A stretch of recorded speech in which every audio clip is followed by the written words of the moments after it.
നീ ഇത്ര നന്നായി വരയ്ക്കുമോ? എല്ലാം നല്ല ഭംഗിയായിട്ടുണ്ട്. എന്നും ഇങ്ങനെ വരച്ചുകൊണ്ടിരിക്കണം. അതെ, ഡെയിലി വരച്ചുകൊണ്ടിരിക്കുമ്പോൾ നിന്റെ കഴിവും കൂടിക്കൊണ്ടിരിക്കും.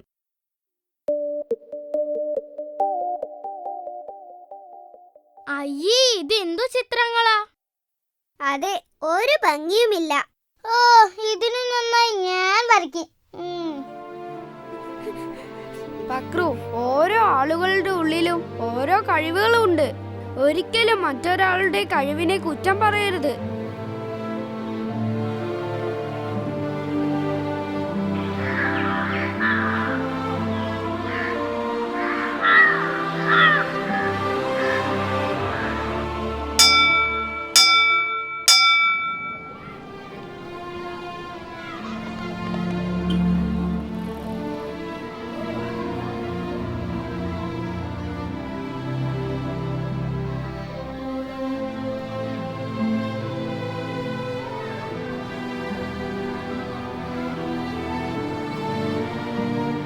ഇത്തവണ നമ്മുടെ സ്കൂളിൽ വച്ച് ഒരു ചിത്രരചനാ മത്സരം നടക്കുന്നുണ്ട്.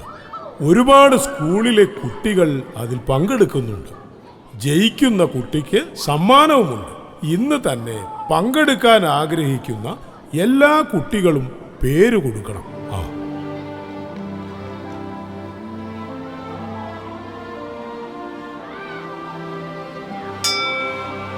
പ്രീതി, നീ പേര് കൊടുക്കുന്നില്ലേ? ഇല്ല. അതെന്താ?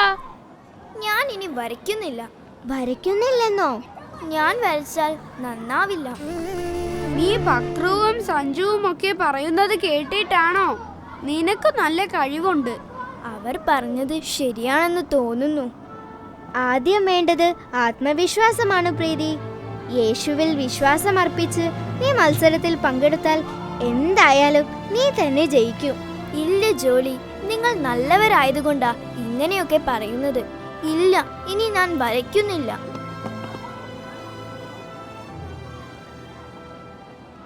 നിങ്ങൾ കേട്ടില്ലേ, മത്സരത്തിൽ പങ്കെടുത്തു ജയിച്ചാൽ സമ്മാനമുണ്ടെന്ന്. അതിന് നിനക്ക് വരയ്ക്കാൻ അറിയുമോ? ഇല്ല, ഞങ്ങൾക്കും അറിയില്ല. പിന്നെ നമ്മൾ അതിനെക്കുറിച്ച് ആലോചിച്ചിട്ട് ഒരു കാര്യവുമില്ലല്ലോ. വല്ല ലഡുവോ ഹലുവയോ മറ്റോ ആണെങ്കിലോ സമ്മാനം. എടാ കൊതിയൻ പക്രു, ഇത്രയും വലിയൊരു മത്സരത്തിൽ ആരെങ്കിലും ലഡുവും ഹലുവയും ഒക്കെ സമ്മാനമായി കൊടുക്കുവോ? വലിയ എന്തെങ്കിലും ആയിരിക്കും. നമുക്ക് എന്തായാലും പേര് കൊടുത്താലോ? പക്ഷേ നമ്മൾ എങ്ങനെ വരയ്ക്കും? എനിക്കൊരു ഐഡിയ തോന്നുന്നു. എന്താ?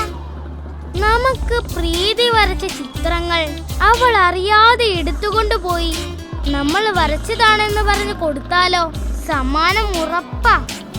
അത് വേണോ? പ്രീതി നമ്മുടെ ഫ്രണ്ട് അല്ലേ? അതിനെന്താ, അവൾ ഇതൊന്നും അറിയാൻ പോകുന്നില്ല. എങ്കിൽ ശരി, അതാ നല്ലത്. അതെ,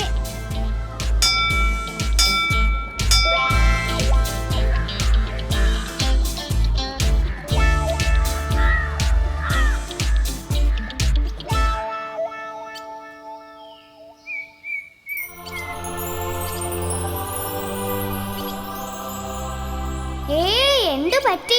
രണ്ടുപേരും വലിയ വിഷമത്തിലാണല്ലോ. ഞങ്ങൾ പ്രീതിയെ കുറിച്ച് ആലോചിക്കുകയായിരുന്നു. അതെ, അവൾ ഇന്ന് ഒരുപാട് സങ്കടത്തിലാ. എന്തു പറ്റി? അവൾ ഇനി ചിത്രം വരയ്ക്കുന്നില്ലത്തെ. അതൊക്കെ നമുക്ക് ശരിയാക്കാമെന്നേ. ഉള്ളിലുള്ള കഴിവുകൾ ഒരിക്കലും ഇല്ലാതായി പോവില്ല. അവൾ മത്സരത്തിലും പങ്കെടുക്കുന്നില്ല. എല്ലാം ശരിയാവും. നമുക്ക് എന്തായാലും അവളുടെ അടുത്തേക്ക് പോകാം. ശരി.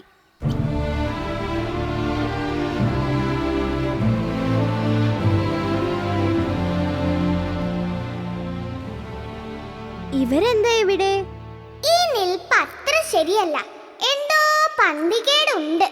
അതെ, പ്രീതിയെ കാണാൻ വന്നതാണെങ്കിൽ നേരെ വീട്ടിലേക്ക് പോകേണ്ടതല്ലേ? അതൊക്കെ നമുക്ക് കണ്ടുപിടിക്കാം. നമുക്ക് എന്തായാലും അവളുടെ അടുത്തേക്ക് പോകാം. ഹായ് പ്രീതി. ജോബി, ജോളി.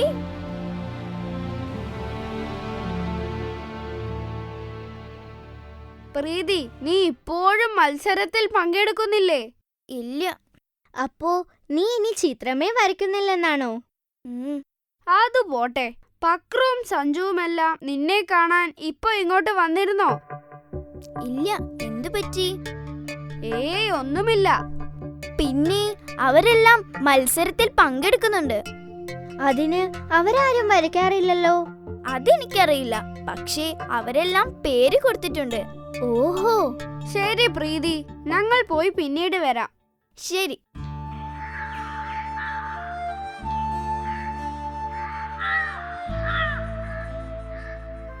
അവരെന്തിനാ ചിത്രരചനയ്ക്ക് പേര് കൊടുത്തത്? അവർക്കാർക്കും വരയ്ക്കാൻ അറിയില്ലല്ലോ. അതുതന്നെയാ ഞാനും ആലോചിക്കുന്നത്. പ്രീതി വരച്ച ചിത്രങ്ങൾ മോഷ്ടിച്ച് അവരുടേതാണെന്ന് പറഞ്ഞ് കൊടുക്കാനാണ് അവരുടെ പ്ലാൻ. അതെ, അർഹതയുള്ളവർക്ക് മാത്രമേ സമ്മാനം കിട്ടാൻ പാടുള്ളൂ. നമുക്ക് അവരെ എങ്ങനെയെങ്കിലും തടയണം. ആദ്യം അവർ എന്താ ചെയ്യാൻ പോകുന്നത് എന്ന് അറിയണം. പിന്നീട് നമുക്ക് എന്തെങ്കിലും സൂത്രം ഒപ്പിക്കാം.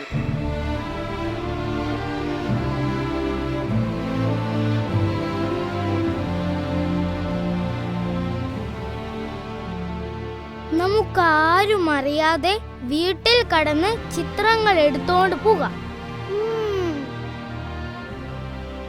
ഓഹോ, അപ്പൊ ഇതാണ് പരിപാടി അല്ലേ?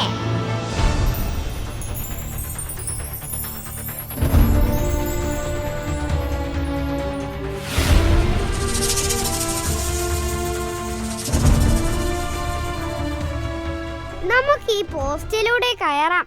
നേരെ ചെന്നാൽ പ്രീതി നമ്മളെ കണ്ടാലോ? അത് ശരിയാ.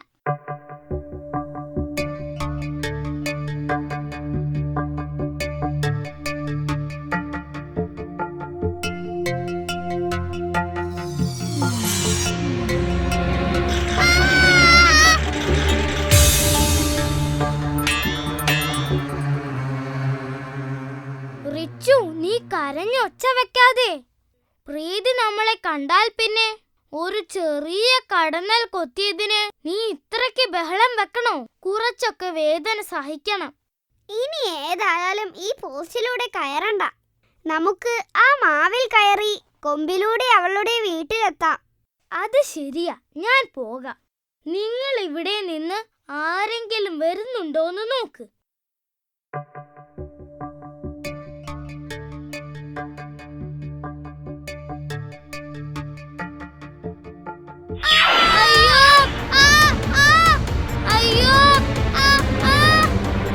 നീയല്ലേ ഇപ്പോൾ പറഞ്ഞത് ഇങ്ങനെ കരയരുതെന്ന്? പിന്നെ കരയാൻ വന്നാൽ ചിരിക്കാൻ ആർക്കെങ്കിലും പറ്റുമോ? മാത്രമല്ല, കടന്നലിലും കുറച്ചും കൂടി വലുതാ കിളികൾ.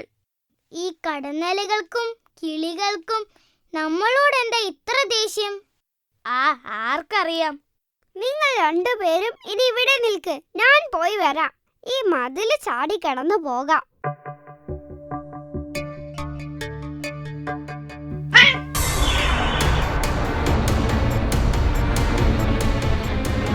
ഇനി മതിലും മാവും പോസ്റ്റും ഒന്നും വേണ്ട. നമുക്ക് ഗേറ്റ് വഴി തന്നെ പോകാം.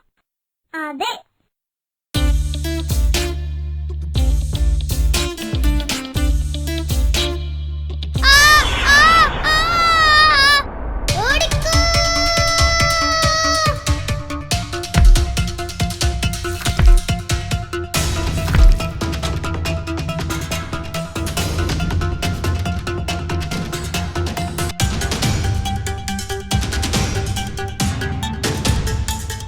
ജോബി, ജോളി, ഞങ്ങളെ ഒന്ന് രക്ഷിക്കൂ പ്ലീസ്.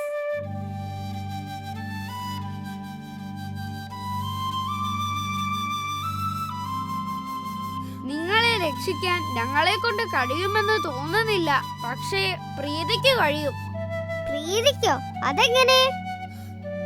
ഈ വള്ളിയും പൂച്ചയും ഹാമറും കിളികളും കടന്നലും വടിയും എല്ലാം പ്രീതി വരച്ച ചിത്രങ്ങളിൽ നിന്ന് വന്നതാ. ചിത്രങ്ങളിൽ നിന്നോ? അതെ, അവൾ മനോഹരമായി ഇവയെ വരച്ചപ്പോൾ ഇവയ്ക്കെല്ലാം തനിയെ ജീവൻ വെച്ചു. വേഗം പ്രീതിയുടെ അടുത്ത് ചെന്ന് അവളോട് മാപ്പ് പറയൂ. അപ്പോൾ എല്ലാം ശരിയാകും.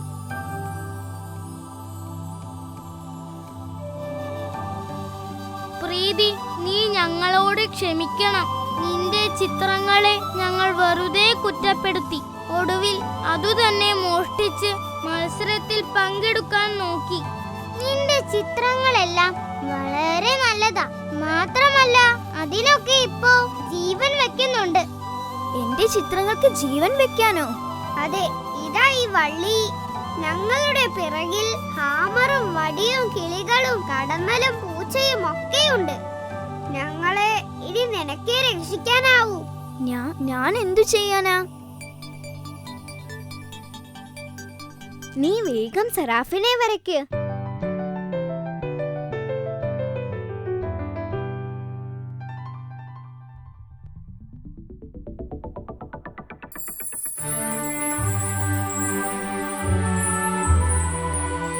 Praise the Lord. Hi Seraphim, praise the Lord.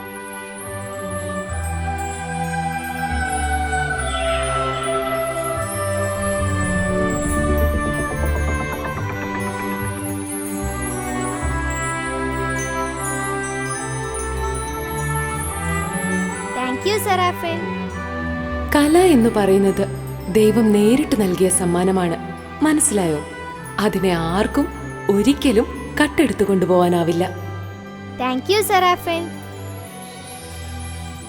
ഇപ്പോഴാ എന്റെ ചിത്രങ്ങളുടെ വില എനിക്ക് മനസ്സിലാകുന്നത്. മത്സരത്തിൽ പങ്കെടുക്കാമായിരുന്നു. നീ വിഷമിക്കണ്ട, ഞങ്ങൾ നിന്റെ പേരും ചിത്രവും കൊടുത്തിട്ടുണ്ട്. Joby, Jolly, thank U.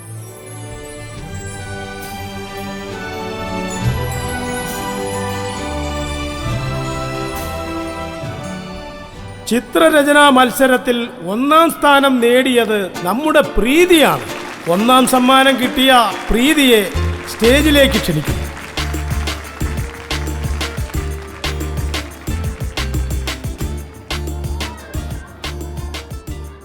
എല്ലാവർക്കും പലതരത്തിലുള്ള കഴിവുകളുണ്ട്. ചിലർക്ക് ചിത്രം വരയ്ക്കാൻ, പാടാൻ, അങ്ങനെ പലതും. മറ്റുള്ളവരുടെ കഴിവുകളെ ഒരിക്കലും കുറ്റപ്പെടുത്താൻ പാടില്ല. മാത്രമല്ല, നമ്മുടെ കഴിവുകളെ നമ്മൾ വളർത്തിക്കൊണ്ടുവരികയും വേണം.